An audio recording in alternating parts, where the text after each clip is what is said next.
Di tempat yang semrawut kayak Ajami, nggak ada yang hitam putih.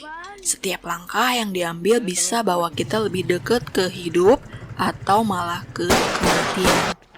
Ini cerita tentang 5 orang, 5 sudut pandang, dan satu tempat yang bikin semuanya saling terhubung.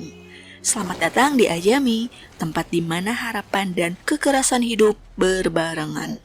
Jangan lupa buat like, share, dan subscribe, biar nggak ketinggalan alur film seru lainnya.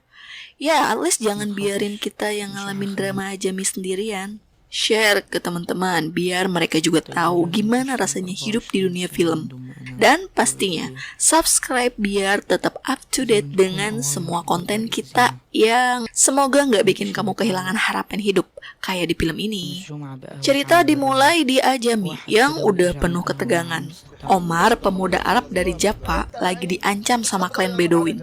Masalahnya dimulai pas pamannya Abu Elias nggak sengaja ngebikin anggota klan Bedouin terluka dalam sebuah perkelahian kecil. Tapi dalam budaya klan itu nggak ada yang namanya pelanggaran kecil, semua harus dibalas. Film ini dimulai dengan penembakan di rumah Omar. Ternyata itu ulah klan Bedouin yang ngasih peringatan dan mau darah sebagai balas dendam.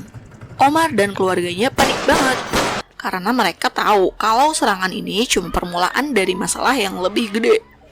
Mereka harus bayar utang tebusan kalau nggak mau hidup mereka terus terancam. Omar yang masih muda dan nggak punya banyak pengalaman harus siap jadi pelindung keluarga. Dia mutusin buat cari bantuan ke Abu Elias, pamannya yang punya koneksi di Ajami. Abu Elias yang dihormati coba ngeredain masalah sama klan Bedouin. Mereka akhirnya setuju kalau Omar harus bayar uang tebusan yang jumlahnya gila banget. Saking besarnya, keluarga Omar cuma bisa bengong.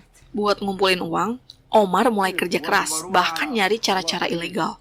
Ketegangan makin meningkat karena waktu terus berjalan, dan klan Bedouin gak berhenti ngancam. Omar jadi bingung. Dia harus terus coba kumpulin uang atau ngambil resiko lebih gede demi nyelamatin keluarganya.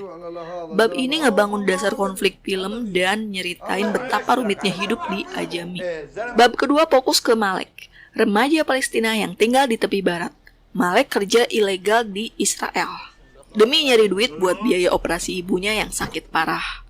Cerita ini nunjukin sisi lain dari hidup pekerja ilegal Palestina yang harus melawan banyak rintangan cuma buat bertahan hidup. Malek yang ceria, tapi selalu dibayangi beban berat. Ibunya sakit dan biaya operasinya mahal banget.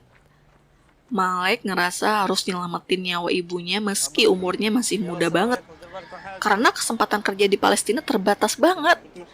Malek mutusin buat kerja di restoran milik Abu Elias di Ajami, meskipun itu ilegal.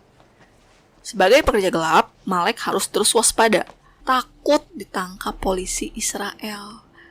Setiap hari dia harus nyelip-nyelip masuk ke Israel, ngehindarin razia. Hidupnya penuh ketidakpastian dan resiko. Tapi dia nggak nyerah demi ibunya. Malek dan Omar udah kayak sahabat deket. Suatu malam, Malek datang ke rumah Binj, teman kerjanya. Di sini Malek tahu kalau Binj punya narkoba seharga 200.000 shekel yang didapat dari adiknya yang punya koneksi pengedar di Ajami. Tiba-tiba polisi datang ngegerebek rumah Binj. Malek berhasil kabur, tapi kehidupan jadi makin rumit. Di akhir bab, Malek duduk sendirian di atap restoran Abu Elias, merenungi hidup sambil ngeliat langit malam. Dia ngerasa terjebak, berjuang buat ibunya tapi terus dihantui rintangan yang gak habis-habis. Bab ini nunjukin sisi manusiawi Malek dan juga ngebuka realita kerasnya hidup pekerja ilegal Palestina. Setelah mengetahui bahwa Binj terbunuh di rumahnya, Malek mengajak Omar untuk mengambil barang itu. Omar dan Hadir sudah saling sayang, tapi hubungan mereka penuh tantangan.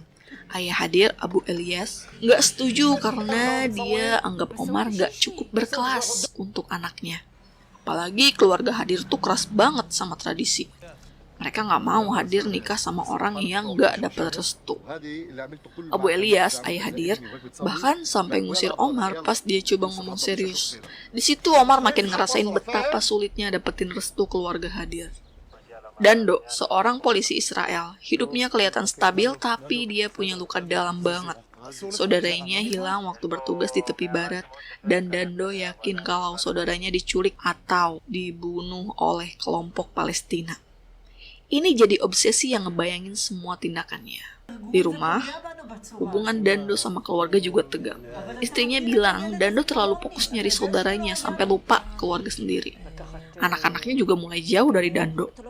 Kerjaannya makin susah dan tragedi pribadinya bikin dia makin susah buat nyambung sama orang sekitar.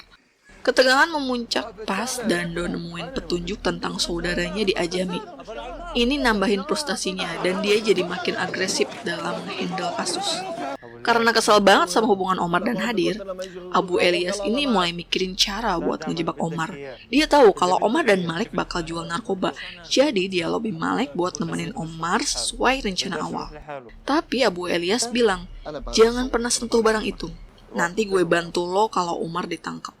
Tujuan Abu Elias cuma satu, bikin Omar masuk penjara supaya Hadir bisa jauh dari dia. Kebetulan dia punya koneksi sama kelompok polisi Dando.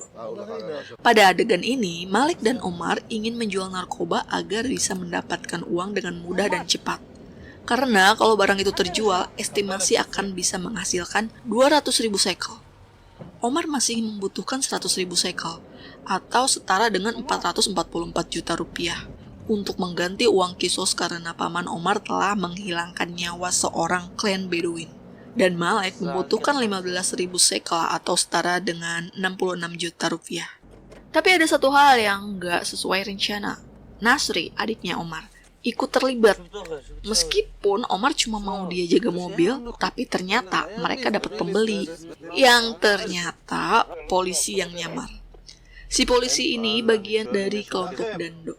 Ketegangan makin tinggi pas Dando ngelihat dari CCTV kalau Malik entah gimana bisa pegang jam tangan milik adiknya. Dando pun langsung kejar Malik. Malik kabur, dan pas Nasri bawa pistol milik Omar, dia nembak Dando sampai tewas. Rekan-rekan Dando langsung balas tembak dan nembak Nasri.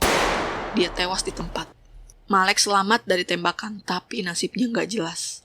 Film ini nggak kasih penutupan pasti buat dia. Mungkin dia masih hidup, tapi kita nggak tahu pasti apa yang terjadi selanjutnya. Omar akhirnya kabur di akhir film ini. Dia merasa kalau klien Bedouin masih ngejar dia buat bayar utang. Dalam situasi gawat, Omar lari jauh demi selamatin nyawanya.